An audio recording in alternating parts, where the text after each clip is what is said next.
Hello, everybody out there, and Namaskar, Prachan Prayad, Uttapanyo.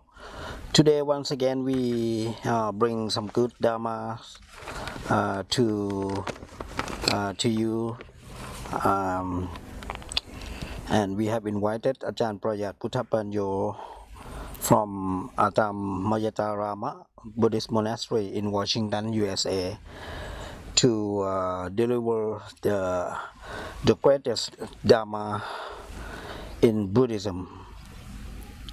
And as the Dharma goes by in this world, we decided to bring three greatest Dharmas, or the teaching of the Buddha, and I personally call it the Rajadhamma, or kings of Dharmas, which are consisting of the three sutras. The first sutra is Dhammacakkappavattana Sutra.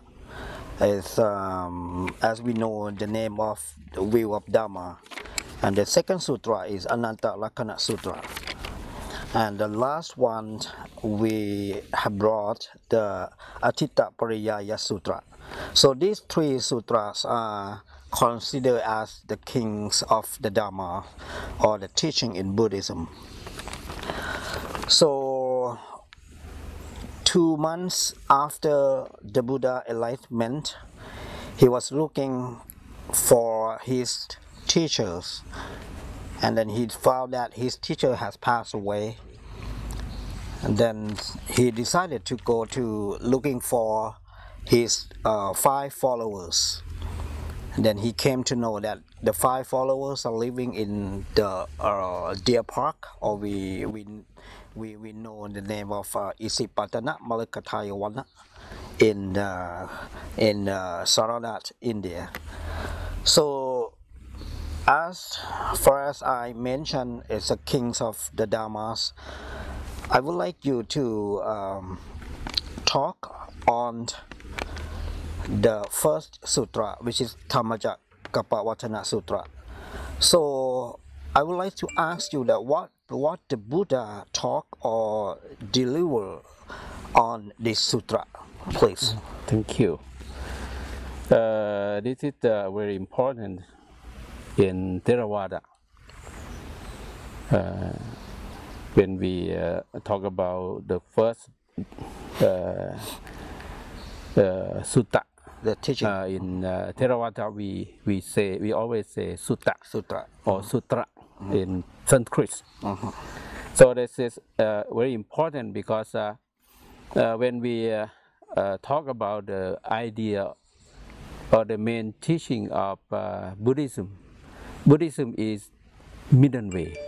That is. Yes. So if we want to know what middle way means in Buddhism, we are able to understand by this discourse, Dhammacakkappavattana Sutta. So this is the first teaching. Yeah, yes. And this is the answer why we say that Buddhism is the Buddha taught middle way. Because in Dhammacakkappavattana Sutta, the Buddha himself mentioned about his way. According to that period, his period. Okay. Wandering monk, when renounce the world, the goal of the practicing, the ultimate goal is the nirvana or moksha, depend on. But in Buddhism, say liberation. But the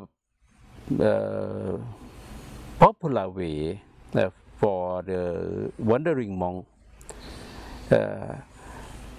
they practice in 2 ways. Okay, you mean the two extremes? Yes, extremists. That was happened long before the Buddha times. Yes, sure. What are they?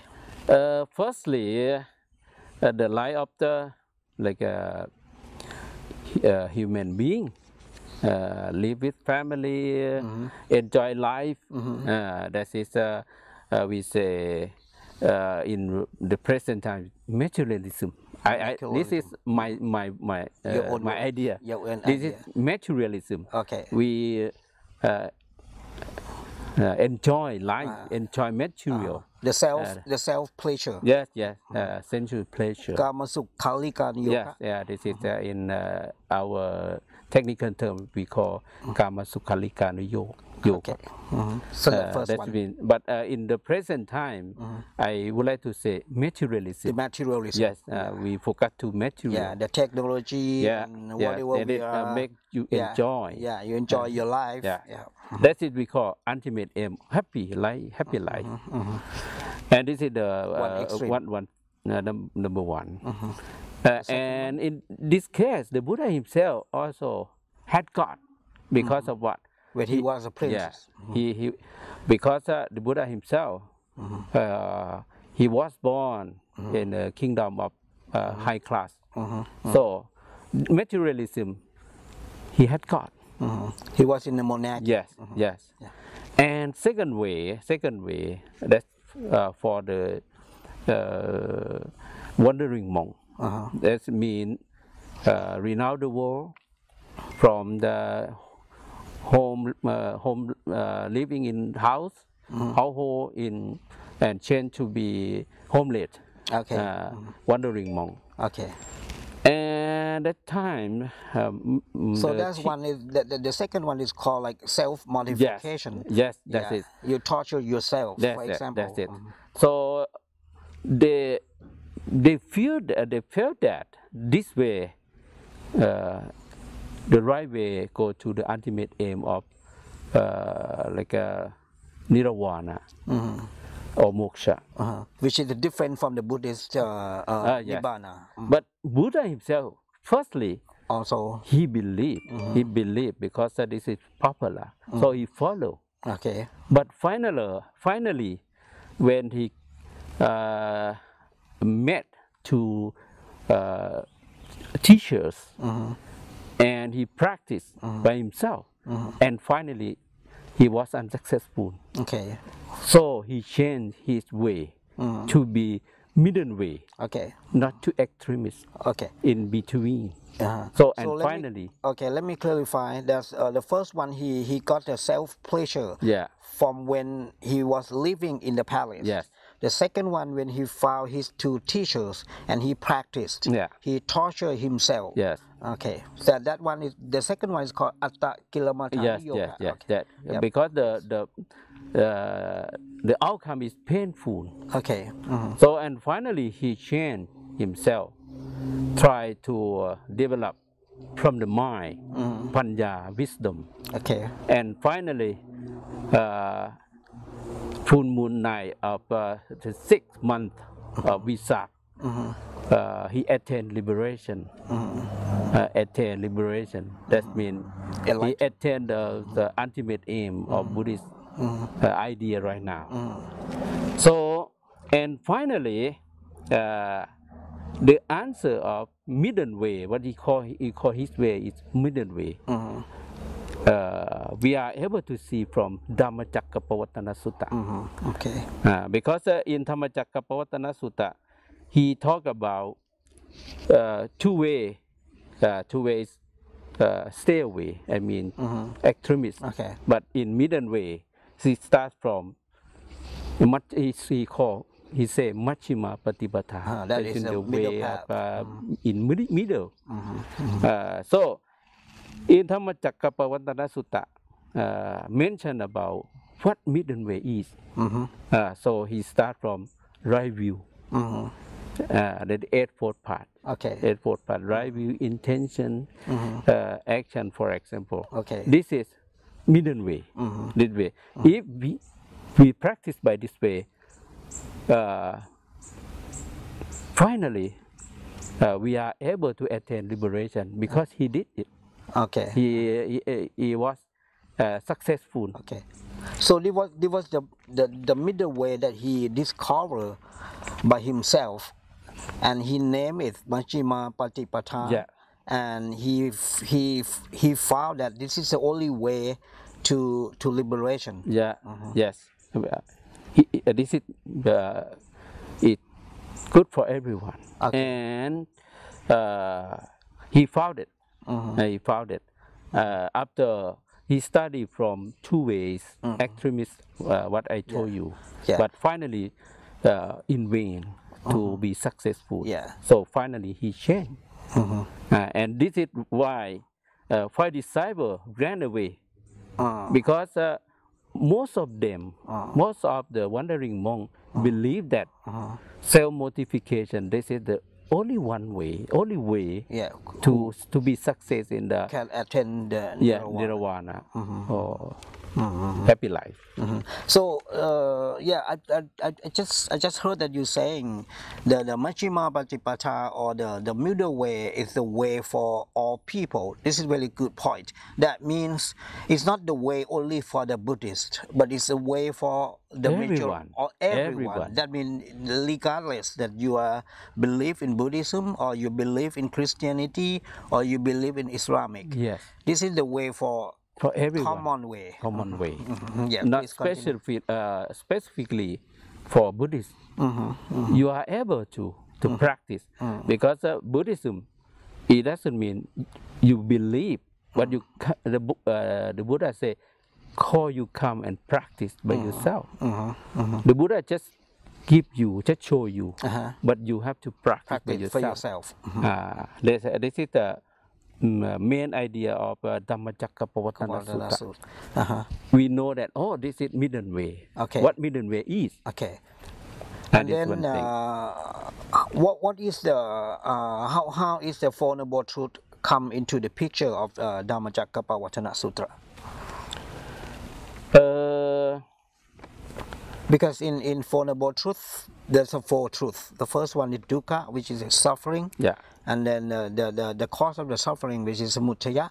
And then nirodha, which is the end of the suffering. Yeah. And then the last one is magga, means the way to end the suffering. Yeah. So you are talking about the last one. Yeah. Is that true? Yes. Yeah. So please you explain all four truths briefly. Yeah. Actually, when we talk about fundamental truths, fundamental truths we are able to see from right view. Right view, from Eightfold Path. Okay. The first one is right view. The first one. Because right view, it doesn't mean the view is orthodox or view of dogma. No. We see what it is. By practice. Yes, by practice. And what it is, it doesn't mean my or your. No. It doesn't mean it's my view. It doesn't mean your view. But this is the view only. It's the view itself. So, right view in Pali, technical term Pali says samatiti. Samatiti, he forgot direct to fundamental truth. Because of what? The teaching of the Buddha talk about suffering. The first stay away from suffering. It doesn't how to stay away from suffering. It doesn't mean run away from suffering, but end up suffering. So when we want to end up suffering, we have to know what exactly suffering is. To know mindfully what the suffering is. Yes. Okay. So that is the first important. We start from the right view. Right view. So focus from the detail of right view. We start from what exactly suffering is. Thank you. And if we understand, we understood this is suffering, we want to run away, we want to end up this. So next, we have to study more. What is the cause of suffering? That is the second noble truth. Yeah. So when we come to study about the cause of suffering, we are able to study from the third discourse, Atitapaya. That will come next. Yes. This is the secondly. Yeah. And the third one, if we notice, this is suffering come from this. This is the cause of suffering. This is your choice. You want to stay with suffering, or you want to end your suffering. Yeah. So what I heard is that the cause of the suffering are tanha or craving. Yeah. Would you please explain there are how many cravings? Okay. This is actually I would like to explain in the third Attita discourse. Pariyasa. Yes, Okay, because Can you concern just direct please to. brief, Okay, little okay. brief. Because the cause of suffering, suffering actually is from inside, not from outside. From attachment, attachment from inside. So, firstly, from the cause of suffering is things happen out of our control. Our control. So the firstly, what you talk about tanha, tanha. We actually we feel happy because of things happen and support our sensual pleasure. Yeah. We like it. Yeah, we that's love what it. how you enjoy life. Enjoy it. Yeah. This is one thing. Yeah. We are happy whenever you still enjoy. We make you enjoy. Yeah. Make you appreciate. You are happy. Yeah. This is one thing. And whenever out of your control, the thing happen. That means anger. You don't like it. Don't like it. So when you have craving, you have tanha, then you enjoy it. Yeah. When that tanha or things that you have Disappear. got go away, then you get get angry. Okay. That is anger. This is the root of anger. Yes. When you are defeated, anger that is the cause of that is suffering appear. Yep. This is the second one, and the last one we call delusion. Delusion is misunderstanding, misunderstood. So we feel that happy should be continuously, never end. But exactly no, everything under the condition of impermanent. This is we are able to study from Anatta Sutta. Okay, the second one. Yeah. So you mean to say that the delusion, or we call it moha in Pali, it means you don't know the truth. Yeah. Yeah. Okay. Like right now, it happened to me. When I see the sunrise, I feel that the sunrise from this way, not this way. Yeah. Still right now. So this is because delusion. In my mind, I feel that this is the sunrise east. And sunset. This is not the east. In the but west. Right now, the sunrise from this way, not that way. So this is moha. Misunderstanding.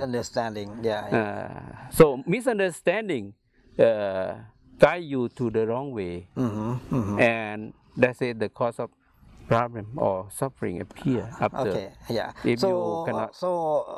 If I want to say that the delusion is very close to what we call it ignorance. Yes. Yeah. Okay. Moha and misunderstanding or wrong understanding. That's it. The same meaning. Like avisha or ignorance. Yes. Okay. Thank you. Then would you please explain more how we bring the Majjhima Patipata or the middle path into practice in daily life? Yes.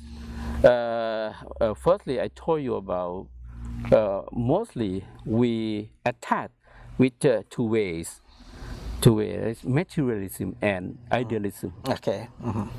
As long as two ideas still be extremist, so this is the cause of suffering. Because of what? Because extremists we cannot be successful by extremists. Because everything under the flowing like the water from the top of the mountain. Yeah, it's always flowing down. Yeah, never stop in any place anyway. If we want to stop, that is out of control. You cannot do it. Okay. So middle way is we are able to adjust. If too much, okay, you have to lose it. Not too tight. Okay. If to lose, okay, you have to fix it. So this is workable. Okay. It's workable.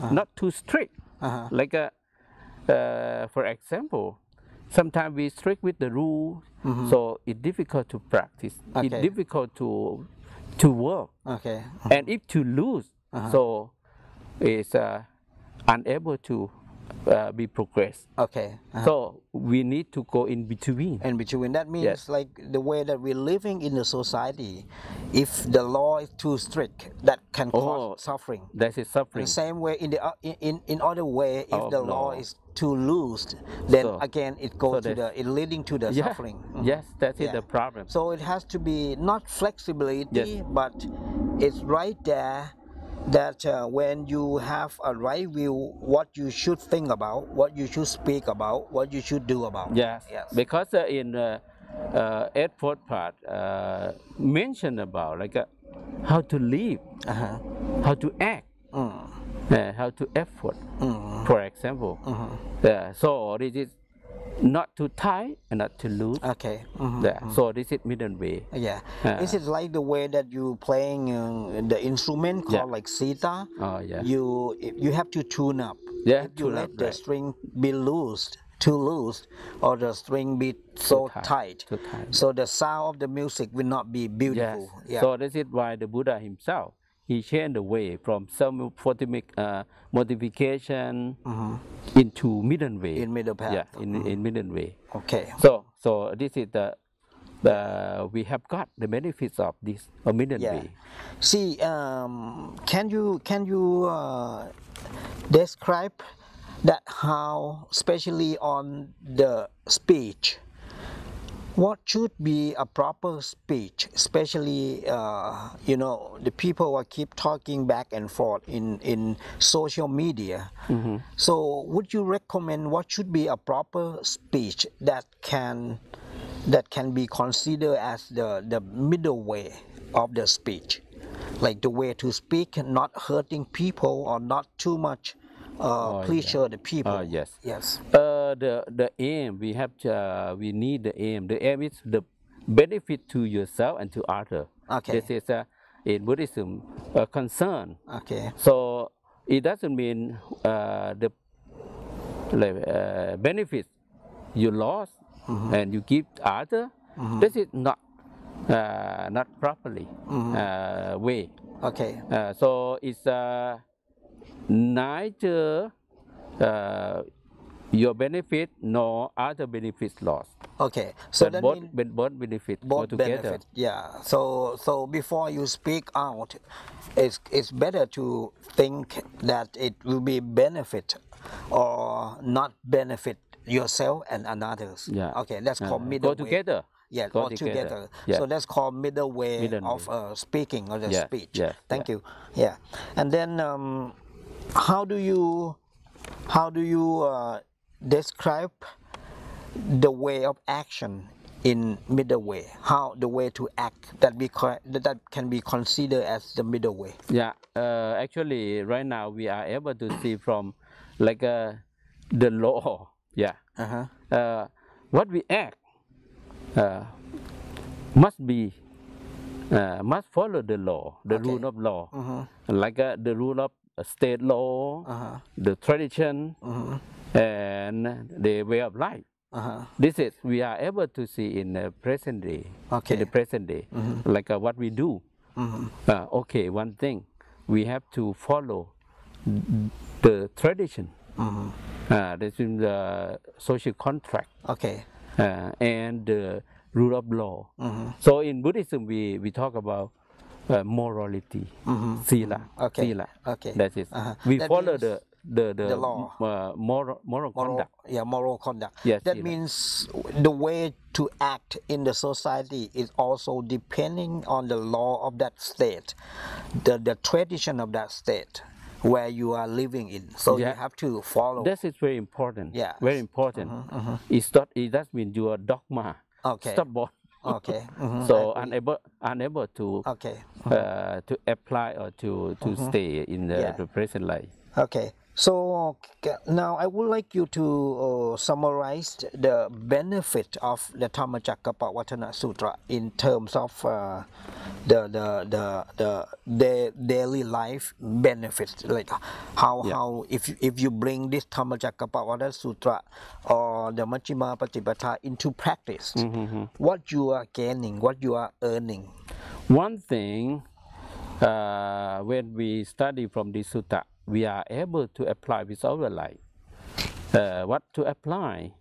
We are applied by understanding about fundamental truth. Okay. I always like the word of problem better the word suffering, because when we talk about suffering, so it means pessimistic. Okay.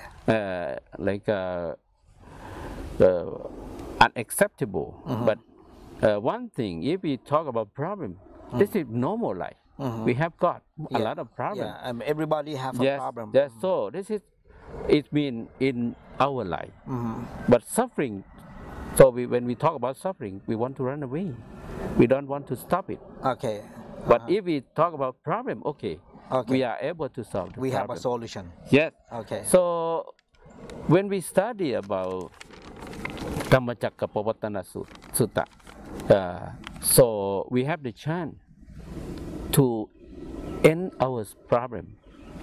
It doesn't mean we run away from problem, but we want to end it. Okay. End it. But according to the idea of fundamental truth, we have, when we have the problem, we have to study clearly what exactly problem is. If we know that, okay, this is my problem, okay, next step, you have to study what is the cause of this, why it happened. If you know the circle of problem, when it happened, when is what kind of problem, and what is the cause of the problem, so you know how to end it. And when you end it, problem never come to you again. Different from run away from problem. Okay. If you run away from problem, wherever you stay, problem also follow you. Yeah. But if you end it, whenever you stay, That's problem never come to you, because you overcome. Yeah. So the end of the suffering in Buddhism means the solution. Yes, solution. Yeah. The solution. So that's great point. Then that means the Four Noble Truths is considered as the tools. Yeah. Sure. In Buddhism to solve the problem. Yeah, not running away from the problem. Yes. And one thing is, when we study about this kind of fundamental truth, we are able to apply right now. And it doesn't mean this is for 200 years ago. No, right now still working. Yep. We are able to apply right now. Yeah, anywhere. So this is in Pali say akaliko. Akaliko, yeah, timeless in Buddhism, in Buddhist teaching. Yeah, thank you very much. And then we should move on. Before we move on to the second sutra, I would like you, is it my understanding correct? Please not, if not, please correct me. The Majjhima Patipata, or the Noble Eightfold Path that you talk it,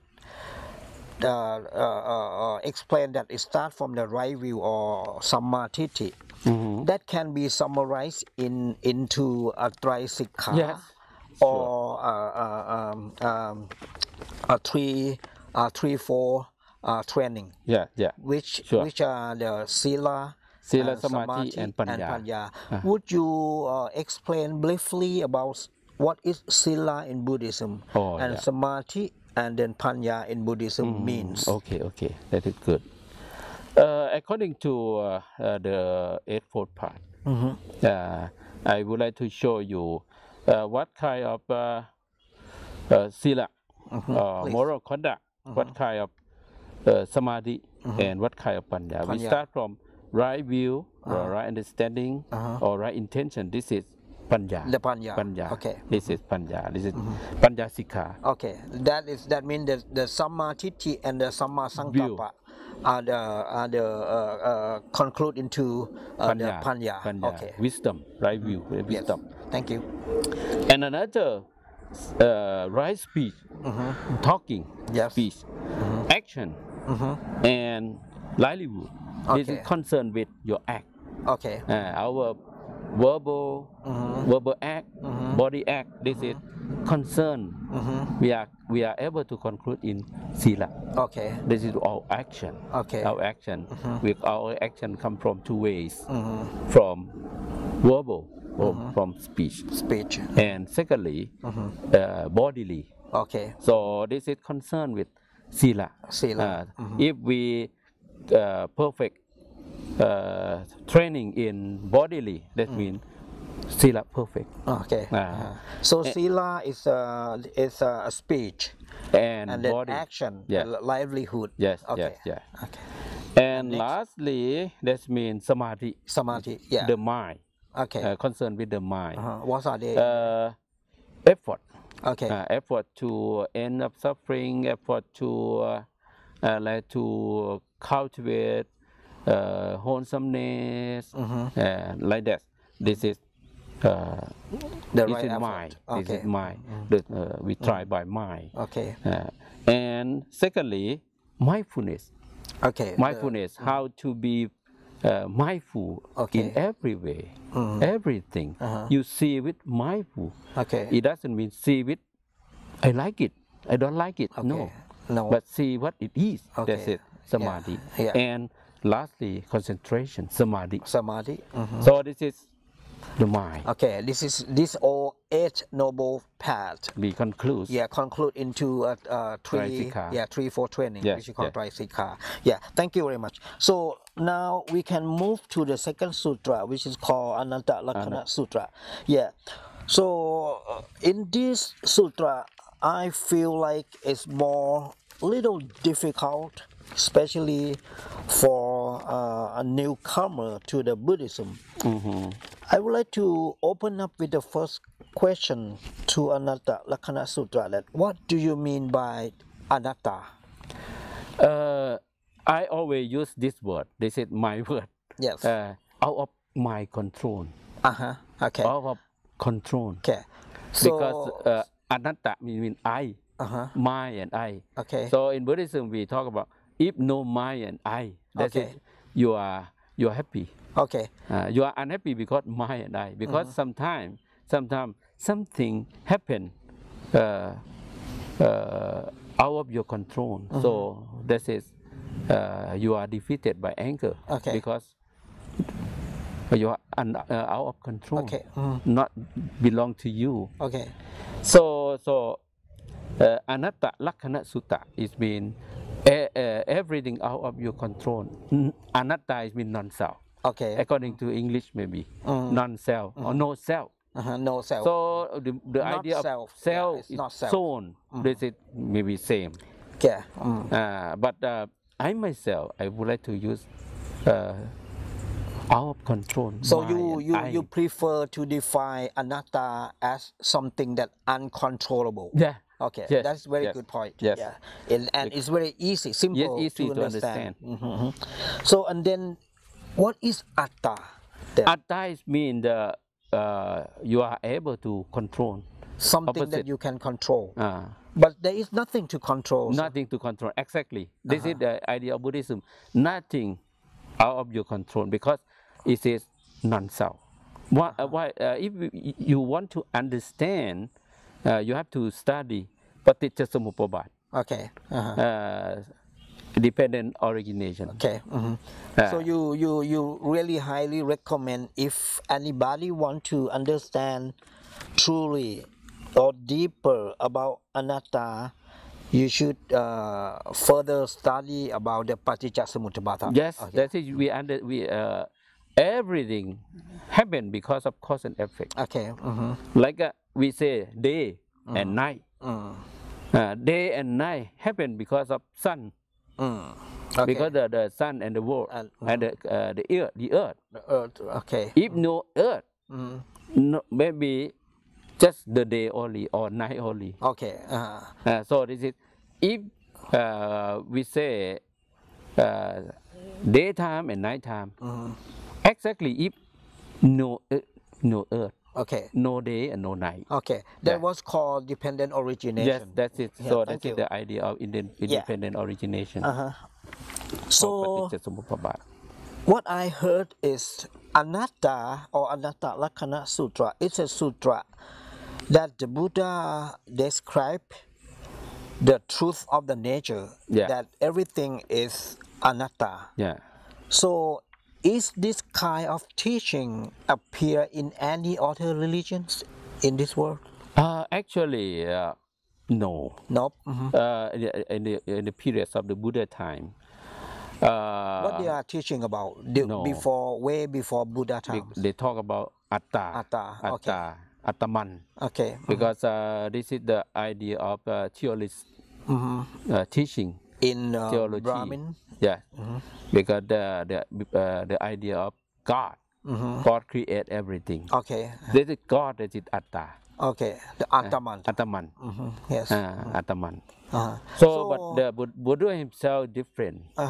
That means long before the Buddha period, the people were talking or believing in Atta. Atta, yeah. Mainly. And then after the Buddha was born, then the idea of the Atta was literally slowly disappear. Yeah. Because of his teaching. Yeah. Is that correct? Yes. Okay. Yes. So can you describe a little bit that how the Buddha come into the idea of Anatta, which is the Atta, which is very strongly believed during that time, but how the Buddha discovered that everything is Anatta? Oh yeah, that's it. What I told you,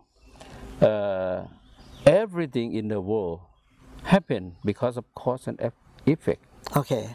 Like I told you, day and night. Like for example, so exactly no day and no night.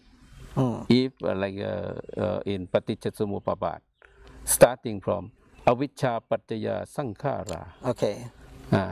Because of avijja sankhara appear. Okay. If no avijja, no sankhara. Okay, yeah. This is very good point. That means between avijja and sankhara, if there's no avijja, sankhara will not appear. That means in between there's no self. No self. Is that correct? Nothing. Okay. Yeah. Thank you. Yeah. So, this what then how Anatta come into the whole picture of Trilakkana, which is anicca, dukkha, and anatta. Because anatta is one of the element that come into the picture of Trilakkana. Yeah. Would you please explain more about anicca, dukkha? Yeah. Anatta. Yeah, anatta. The teaching of the Buddha is pragmatism. It doesn't mean extremist idealist. And in the same time, it doesn't mean his teaching is materialist, extremist, but in between, a middle way. So, according to the discourse, Anatta Lakkhana Sutta, yes, please. Always mention about name and form. Name and form. That is actually everything we are able to see in name and form. Okay, so body and mind. Yes, body and mind. This is finally, and we are able to classify into five groups. Okay. Like bodies, body itself, and another is mind, feeling. But all of them in this body, but the function may be different. Okay. Feeling, perception, and mental formation and consciousness. So there, you're trying to explain that there are two parts. One is a body part, another one is a mental part. Yes. That is we are able to say body and mind. Body and mind. To think. So the mind part, why do you call it is feeling or vedana? Why do you call sanya as a perception? Why do you call the sankhara as the mental formation? And lastly, why do you call the vinya as a consciousness? According to the duty or the function of it, is that right? Yeah, okay. The function. The function. That's why we call different. Yes. Okay. Otherwise, it's just the mind. Yeah. Okay. But it works together. But during the act, we are able to see, oh, this is come from this. This is we call feeling. Okay. But the feeling unable to see if no body.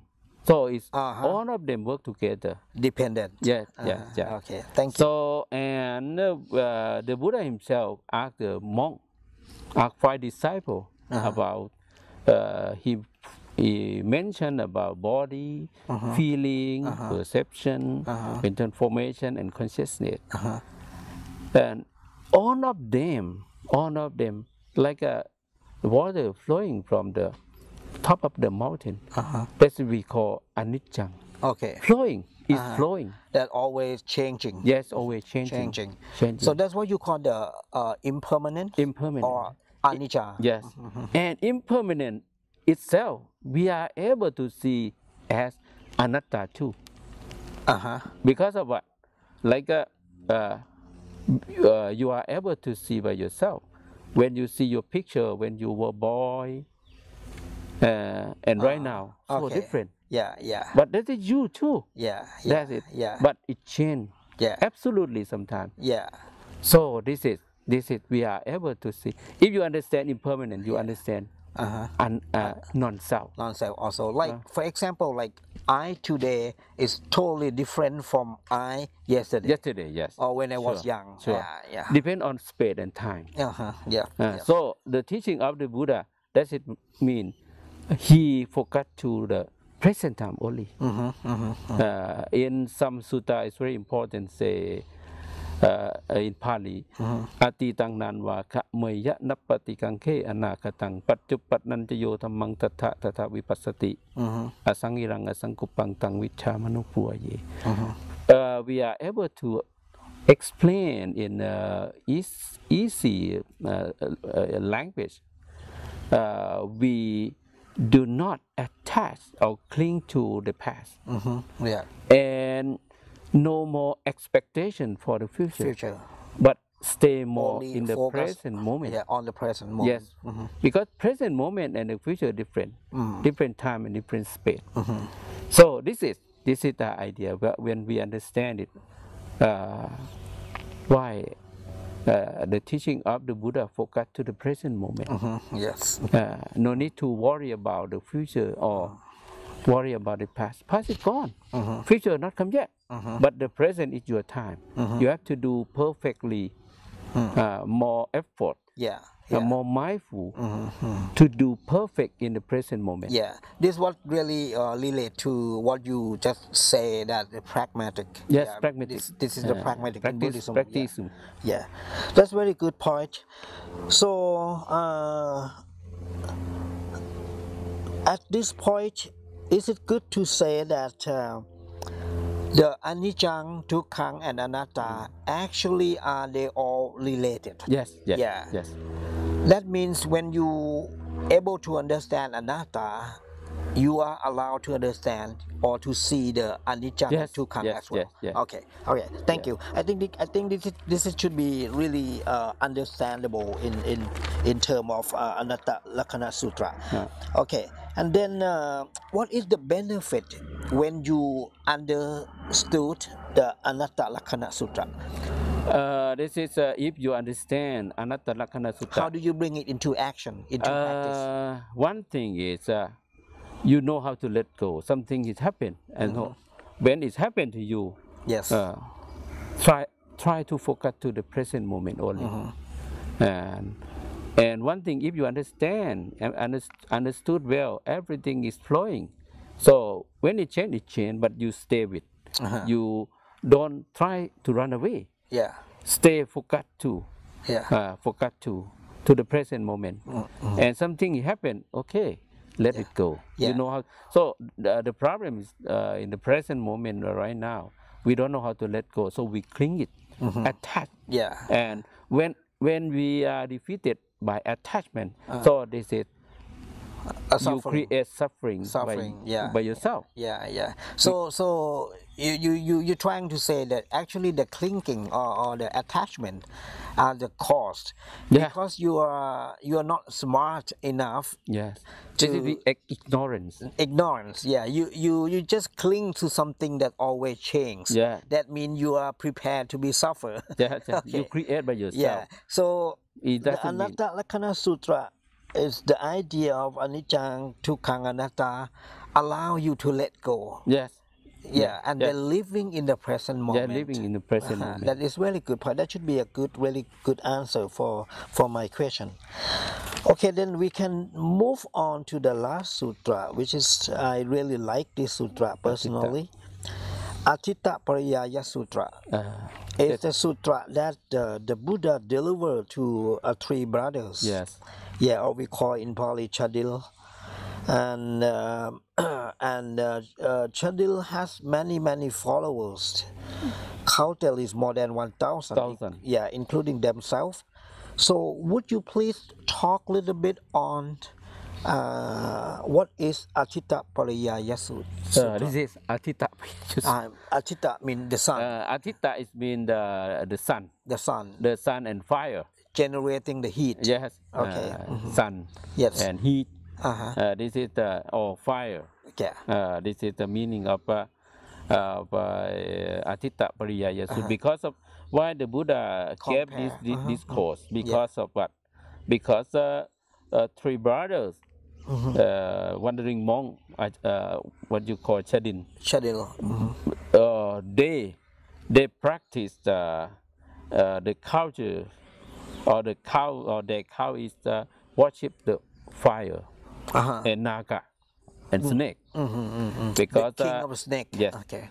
First time the Buddha returned back from Venereble, from Varanasi back to Kaya, and he requests Uruvela Kassapa to stay in the worship room. Okay, that's the biggest brother. Yeah. And finally, he was successful. And finally, Uruvela Kassapa, he convert him. Okay. Convert Uruvela Kassapa into Buddhist his follower. Okay.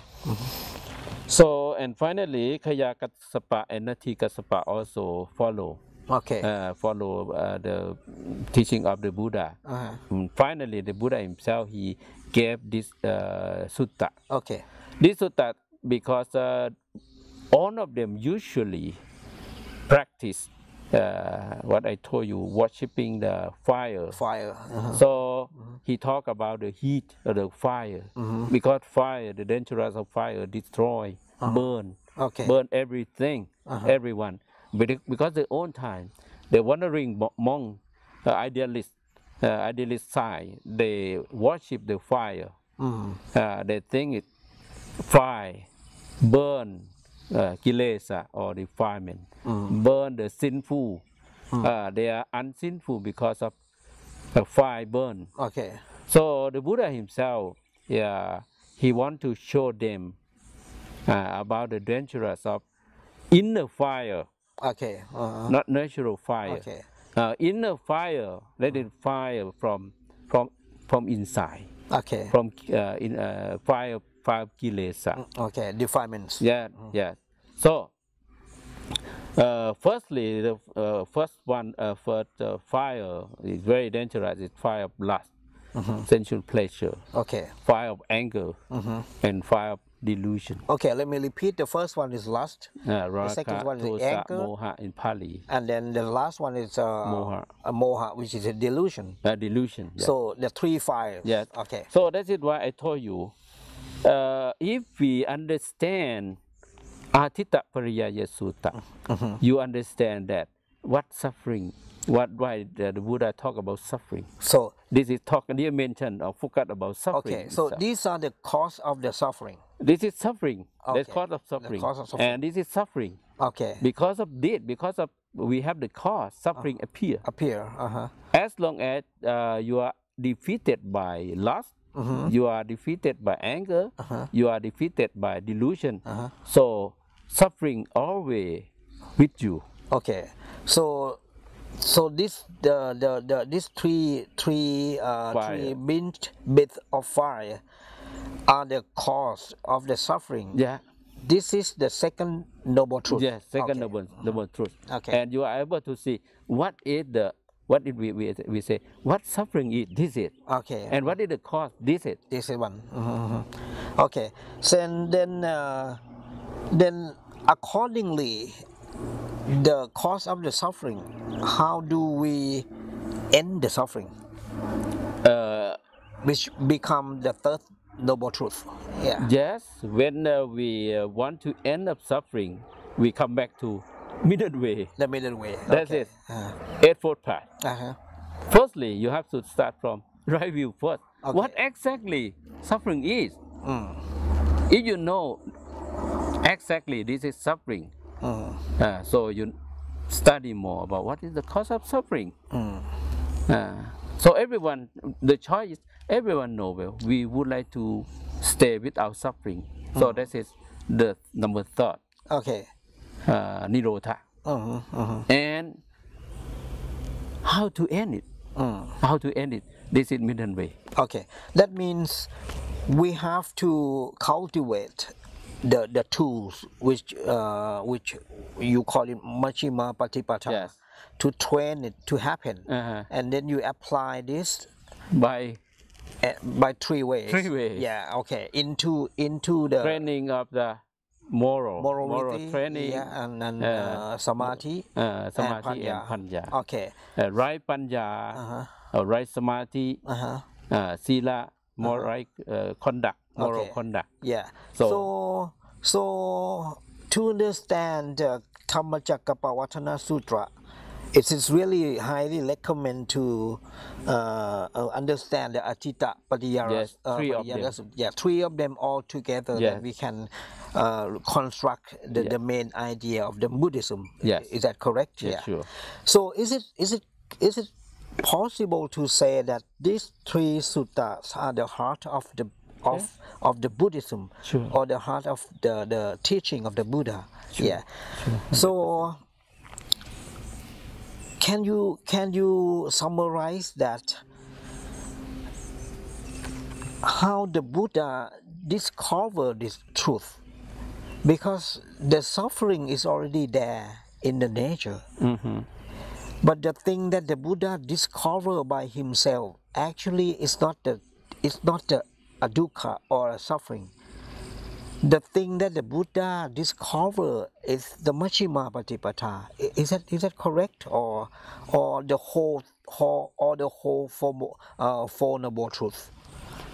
Actually, if we talk about suffering, a Four Noble Truths, actually, Four Noble Truths are there in the world. The Buddha, he himself, he never said this is belong to him.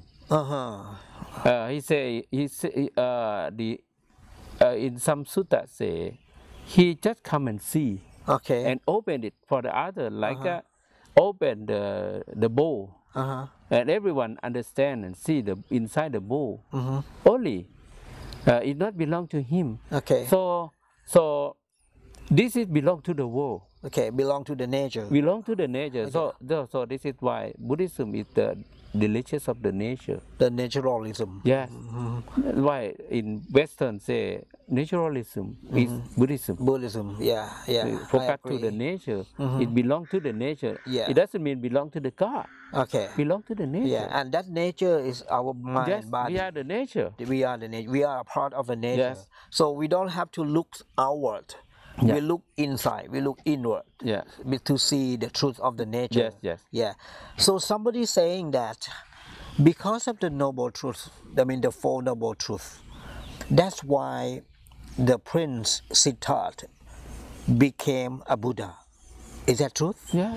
Okay. Yes. So that means the Buddha, when he realized that he discovered this Four Noble Truths, he named himself that I am a Buddha.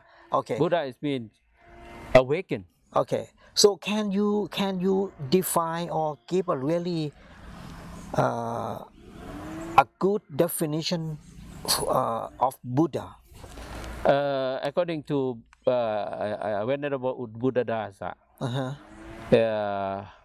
he gave definition of Buddha. That. Three words. Yes, please.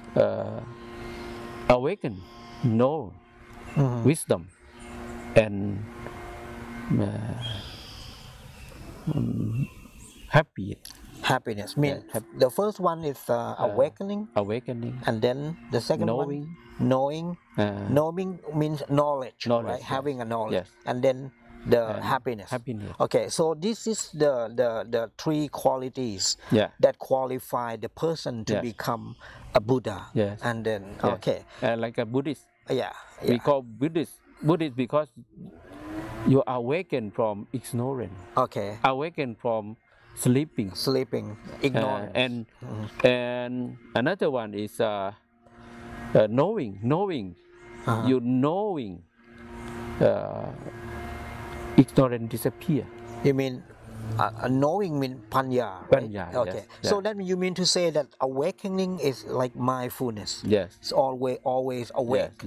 And then when you always awake, you are the one who having a knowledge. That is panya. And then happy. And then you're happy. Blessing. Okay, this is very good meaning for the Buddha. So I think it's really good today to talk about the kings of Dhammas. So before we end up this talk, can you please explain or answer me one last question? What is Nibbana which is the aim of the Buddhism, which is obviously must be relating to the kings of the Dharma that we talk today. What is the definition in your own opinion of Nibbana? Nibbana, you are able to understand by many meaning. Yes. Like ending of suffering also Nibbana. Okay. Number one is the end of the suffering. End of suffering. What we call it, Nirodha. Yes. End of suffering. And then this is very important. Nibbana or enlightenment, awakening. Awakening. This is also the meaning of Nibbana. Like fully awakened. So you are able to understand understand about the meaning of Nibbana in three words. What I told you, the meaning of Buddha. Okay. That means awaken, wisdom, understanding, and happiness. Okay. Because the aim of Buddhism is Nibbana. According to the last 2 weeks, we talk about Mahayan. That means you cross the ocean of samsara. Okay. And no more samsara. Okay. That means happiness. Okay. No more rotation. Yes. Right. Yeah. No, we stay in the safety life. Okay. In the bank of liberation. Okay. No more suffering. So when you say that the Nibbana is also not only for awakening, not only for panya, but also for the happiness. So I was thinking about one Pali proverb that's called Nibbanang Paramang Sukhang. Yes, that's why you ultimate aim. Yeah, that's why you name it. The Nibbanang can be considered as the Sukhang. In this proverb. So that's it. We are able to see three angles of Nibbana. One is awakening. Yes. And second angle is panya, wisdom, panya. And the last one is happiness. Happiness. Yeah. So that's a really good meaning of the Nibbana. And then, do you have anything else to conclude in this talk that you think that we missed something? Actually, we are able to say that when we study about the teaching in the teaching of the Buddha, we are able to apply with our life from Sila Samadhi Panya. Okay. You mean how to be training in moral conduct. The 3-4 training. Yes. Or Samadhi, mindful. and finally panya, right understanding. Okay. Right understanding is it mean out of defeated by the suffering. yes, Okay. defilement. Okay, the defilement. See the so cause this of the is suffering. pure. Yeah. So the Trisikha or the 3-4 training, in my own understanding, is applied for all. Yeah, Not only for the monk or the monastic person. It's applied to all. apply to all. Yeah, and regardless you are a monk or a lay person. Yeah, if you start cultivating or you practice the 3-4 training, Yeah. you have a chance sitting in the boat and crossing the ocean of the suffering. Yeah, this is very important. Why I say it is very important because if somebody say that liberation should be for the monk only, so not correct. As long as you cultivate sila, samadhi, panya, The Trisikha. and you do perfect paramita, so you are able to attain liberation. The liberation or the So nibbana. that means liberation just for monk, Yeah, just for male monk, female monk, but for all, for everybody. for everyone. Yeah, the one who practice. Yes, one who practice. It Yes. doesn't mean specific for Buddhists, Okay. for everyone. So yeah. Yes. So the Buddha, sometimes the Buddha said, as long as export pass still working, so liberation available. Available. Yes, Yeah. available. Okay, that's the Buddha word that everyone in today world still practicing. Yeah. You can see the Arahanta. Yeah, yeah, Okay. that's it. Yeah. That's it. Okay. Today, thank you very much for come to the program of Wat Atamayataram, Washington, USA, and we hope that you enjoy the talking of the Dhamma talk today, and next time we're trying to bring more dhammas, very practical dhamma, so that those who are listening to the program can bring it into action. Like what you say, the Buddhism is a pragmatic. It's a religion of the action of the practice. I would like to thank you, Ajahn Prayad Uttapanyo, for coming to deliver the Dhamma talk, and thank you everybody for watching this program. We see you in next video clip. Thank you. Sadhu, sadhu.